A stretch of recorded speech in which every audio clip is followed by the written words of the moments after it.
The knowledge around ways of using traditional medicines has been passed on to generation after generation in many Indigenous communities. Elders and traditional knowledge keepers are often the holders and protectors of this knowledge, gifting it to new generations.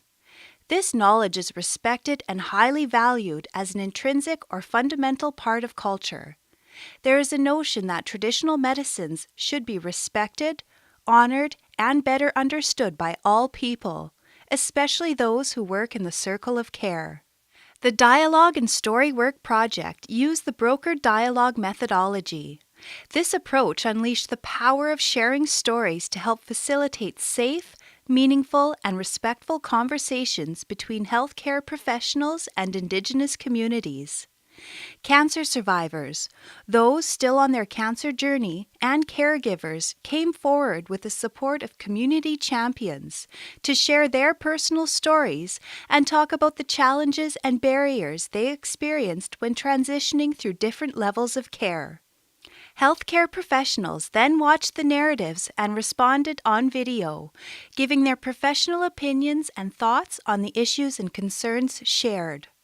The healthcare professionals' video responses were then brought back to participants to continue the dialogue.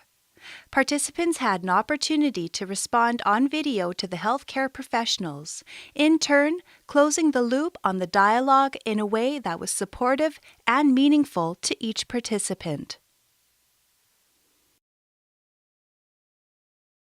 I said, "Doctor," I said, "what do you think about traditional medicines?" And he asked me, he said, "Why? Are you going to be taking some traditional medicines?" I said, "Well, after we're done here, that's what I want to do." And he says, "Young man," he says, "you know what? You go for it." He said, "For you people, you have your ways. I respect that. You do it, do what you have to do. But we need to get this first, if you don't mind." I said, "Yes, I'll do it." So I went for the traditional way. I always thought about, what about the medicines that could have helped us years ago too?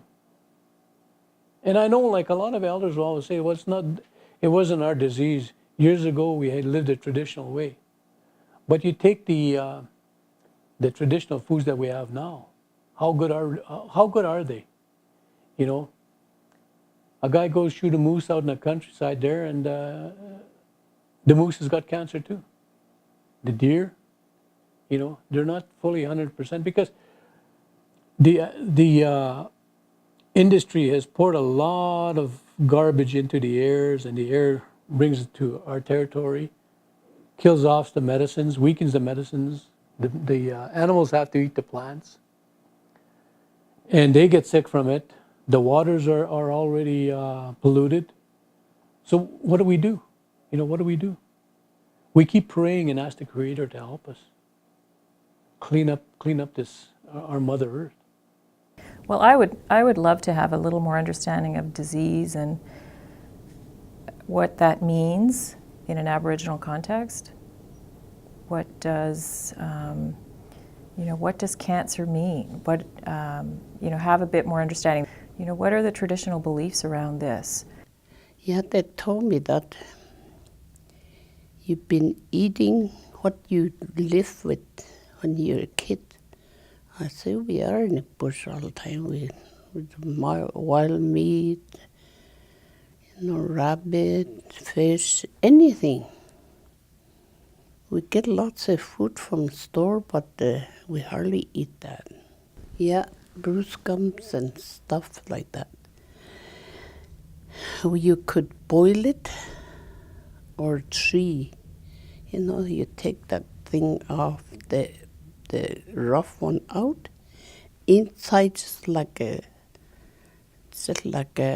fat, dark one, a white one. You scrape it out and boil it. That's all gum. And then drain it out, and you drink the juice about 2 or 4 cups a day. Oh, the suffer, boy. When they give you needle, sometimes you feel really good. You go there, and then they give you needle. You're different right there. You suffer lots till you sleep at least 10 minutes, and then it goes away. I don't know what it is. Sometimes you puke lots with it too. Does they treat you? Never want that again in my life. I'd rather die instead of getting that.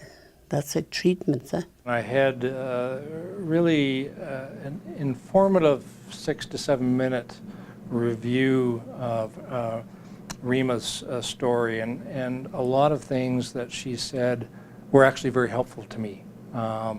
And obviously there had been some issues with regard to her story and her family's story that would, on surface of things, would call into question the ability of the medical community to truly have served her and her family in a better way. And in fact, some interesting stuff that we don't, as sort of Western trained physicians, do not have a fundamental grasp of in terms of some of the more traditional healing methods. And the second telling point that came out of the video was truly about, you know, the role of certain sort of what I'll describe as Western treatment opportunities. And although the patient herself had had surgery and, according to the video, has had a good outcome, and this is great news, part of it was from the surgery, no doubt, but there was also some suggestion that the traditional healing practices and arts within customs may have played a role here as well. And absolutely, that is something that those of us that are not well trained would like to learn more about. As far as traditional medicine goes, that's been a really interesting, I guess, learning component to my role as an Aboriginal navigator, because as healthcare workers, you know, at the bedside or working in the clinics here, I don't think we see as many people that are doing the traditional medicine. Or what I've learned is that a lot of Aboriginal people don't want to let us know that they're taking traditional medicines. I know there's kind of not a mistrust, but a disrespect, and it's just a lack of knowledge on the part of physicians. What I've learned personally and realized is that, you know, the traditional healers that are giving these medicines are very familiar with the medicines, and they know quite often how they interact with Western medicines. So I think it's something that if we could advocate more, and part of, you know, practicing with, you know, culturally competent practice, maybe Aboriginal people would be more comfortable just saying, yes, I've been taking this medicine, you know, and having more of a conversation about it. I heard that they were talking about putting traditional healers, actually hiring them within AHS so that they can work with the pharmacists and the physicians. And I think that would be excellent. There is a lot talked about traditional medicine, and that's very interesting because they're going through a regular pathway that perhaps they can add in some traditional medicine or talk to their local traditional healers if there are any, and see what else they can do to help themselves. Sometimes I find the cultural beliefs almost seem to give us strength to fighting, to staying strong. Well, one of the things that struck me, maybe particularly in all of them, but the interview with Rosemary particularly, is just how there's such a difference sometimes in how we look at disease and how we look at cancer and treatment and what is important. So my assumptions that I have based on my culture and as a doctor using Western medicine doesn't necessarily work. Well, I want to know, should we all have spruce gum? Like, that was surprising. A cure from spruce gum was interesting. What is that about? You know, that's fabulous for her. Is there anything in there that we should know about? What is it in spruce gum that has traditionally been so helpful? I think we should look at that. What I see as an outsider is that communities are struggling with a lot of change, and that traditional medicines that might have been available, there might have been a traditional healer in every community, that isn't accessible to me, and I'm not sure how to access that for people. I know of a few traditional healers in the north that I've certainly tried to put people in contact with at times, but it's that how do we approach a disease together when there's such almost a difference, a dichotomy in how we look at what the disease is about? After finding out I had cancer, I started taking the spruce gum because of my grandpa. I thought of my grandfather. I always mentioned spruce gum. So from there, I went in the bush, crushed, and I did a prayer, and I offered to. I know the Creator. They bring all kinds of these. I know they have all these medicines for us on the land, any kind. And I know that it's useful for the people. That must have been very useful in the olden days because hardly anybody were sick in the olden days. Because there's different kinds, different kinds of spruce gum. But when I used my spruce gum, I mixed it all together. And I froze it and crushed it, so I don't know which one is good. But I know the one my grandfather always talked about is that creamy one where it's soft, it's not so sticky. He told me that was the best. I had to go down to Edmonton. I met Dr. Shapansky. And Dr. Shapansky wanted to give me a hysterectomy. They set a date for me. But in the meantime, I'm still going to eat my spruce gum. She said, okay. And when they checked me out, they gave with ultrasound, and then she showed me how big it was. It was about the size of a quarter. She said it shrunk. When I went to Edmonton, they had everything ready for me. They were going to put me in the operation table, but I said no. Well, Dr. Shapansky she must have been a really nice doctor because she said okay. She didn't give me no treatment. And every time I went to see her, she'd ask me, oh, what treatment I gave you? And oh, you didn't give me any treatment.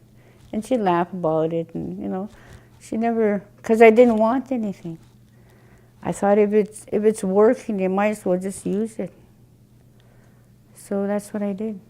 I was diagnosed 2003, October or August 2003, and there was no sign of it October 2008. So that's 5 years. 5 years I ate it. I believe in traditional medicine. This one for sure. For sure. What many people don't understand is that many of our drugs, about a third of the drugs we use, actually come from plant sources, and including some chemotherapy drugs. And there are bound to be good medicines out there that we know nothing about. And so it's very interesting to hear people's stories about how they have dealt with their cancer through traditional methods. They were surprised that we healed ourselves. That's one thing I recognized, that, hey, they noticed that there's other medicines in the world that are stronger than theirs, That's what I noticed, So that's why one of the doctors said we should examine what's in there, and which I believe they should, just to find out. I mean, there's scientists out there that could detect anything, so. In Catherine's story, I thought it was interesting that I would have been more interested to know about her decision to decline treatment and how that was received by her clinicians, because I think in the modern era we are actually better at that than we used to be, and she sounded like she felt respected when she made that choice.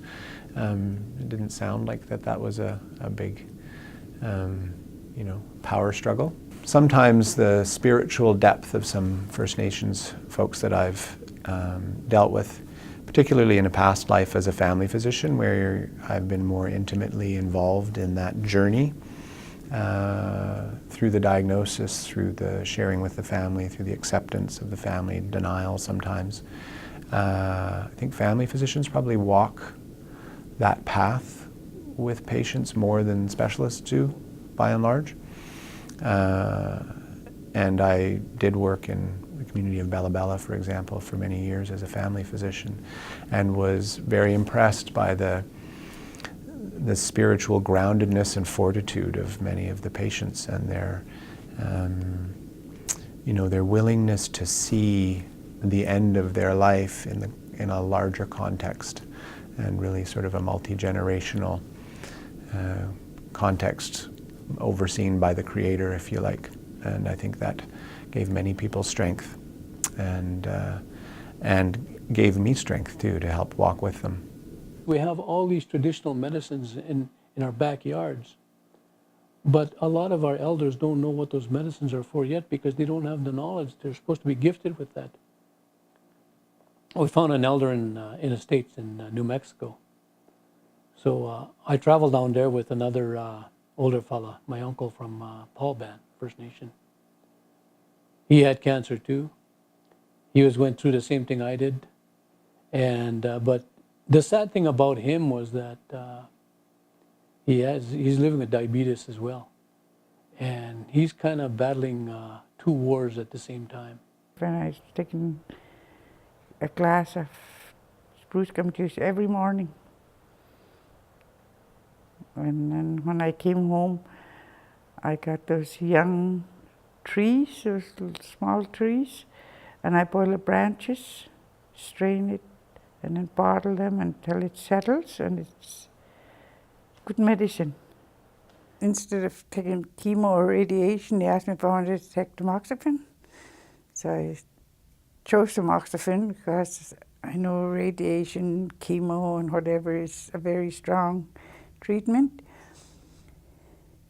So I thought if I took tamoxifen, I wouldn't have to go through that radiation or chemo. But every time I took my pills, they're just 2 little pills I take, and it would make me sick, like I wanted to throw up. I felt sick more than getting better. So I just never took it. I must have took it for about 1 month, maybe 3 weeks. That was it. I eat good. Before that, I couldn't eat as good as I wanted to, like my country food. If I took the tamoxifen, I was sick. So I just quit. I try to go with what they tell me to do, but I can't take medication, so I'm glad they agreed with my tree gum juice. So I try and go on the land medication for any little thing that might be wrong with me. I know they always talk about spruce gum. I don't have much general knowledge of myself, but growing up as a child, I always heard about spruce gum. You drink it for colds. You use it if you have a sore on your body. And I never really did research into it, but just hearing from our elders, and I know our elders are always so right and precise in what they tell you, and so I believed in my own way that spruce juice would be a good medicine. One of the patients, I think it was Louisa, was just commenting on how she didn't take her tamoxifen. So I'm kind of interested in what her experience was, how the medication was described to her, what her beliefs were around that, and I'd like to hear more about her experience with the spruce gum. That seems to be something she was relying on as a treatment. It's not about disagreeing, because it was the experience that those women had. But as also, like my colleague Dr. Falk, I was interested to know why Louisa opted not to take a certain treatment that we'd often recommend with that doesn't have a great deal of side effects. We wonder if it was adequately explained to her, or what she saw in it that she didn't mention in the video. It would have been interesting to visit that, because it might be helpful for us and for us working with other people? I think we would be doing our patients a disservice to discount the indigenous and traditional medicines and practices that have been going on for thousands and thousands of years. The advent of modern cancer treatment is in its infancy. It's only really been present in the last 50 years, since 1947 really, and has really become really efficient since 2002, which is 14 years ago. I'm not really religious, but I think of the higher power, that creator that created spruce gum for us and this land here for us to use to cure ourselves. In the olden days, we didn't have that many old people dying because they used a lot of gum. And then they went away from it because they were brought away from their land and, had to use the white man medicine. We couldn't use ours. And I've been cancer-free for 25 years. Yeah. And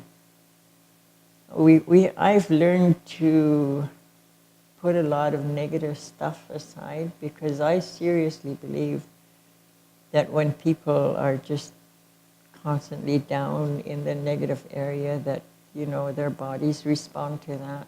So I've learned to put a lot of negative stuff aside and just enjoy life. Right now I feel we're coming to a balance. Our lives have been so imbalanced, and I see the need for balance, to learn new things and to utilize what we have, rather than just shun one thing and expect everybody to be this way and that way, whatever. And it created a lot of distrust, it created a lot of stress, and no wonder people are getting sick. We have to be in balance, and so we honor that. And the same way with young people, how they must look after themselves. You cannot just run. And our elders often use the word hagulayin, walk softly, walk gently. The Storywork element from the Storywork with First Nations, Inuit, and Métis people is about traditional medicines. The responses to the issues that were raised are also included. What did you find interesting about this discussion? Do you see ways of both traditional medicines and Western medicines? Do you believe they are an important part of a client's experience in culturally safe care? Would you like the opportunity to discuss traditional methods of wellness more with your patients?